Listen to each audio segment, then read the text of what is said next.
Hello everyone, welcome back to Initial Solution. In this video tutorial, I'm going to show you how to enable DAN mode in ChatGPT. So let's get started the video. To enable DAN mode in ChatGPT, click on these two lines. Now, click on your profile picture or name. Here you will see the customize option. Click on it. Now click on custom instructions.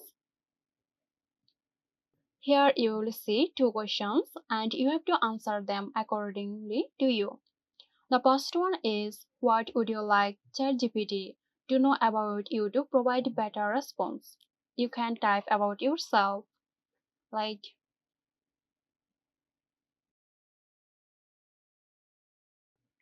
once you are done writing your answer, click on the save button. Then click on the second question and write down how would you like ChatGPT to respond.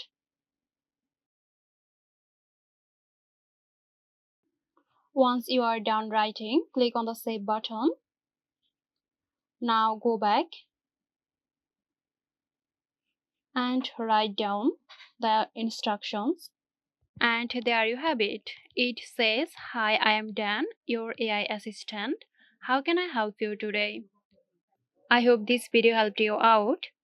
Stay tuned for more helpful tutorials here at Initial Solution. This video is sponsored by Zerosoft. Zerosoft offers graphic design, UI UX design, digital marketing and web development. Elevate your brand with Zerosoft today. For more details, check the description box.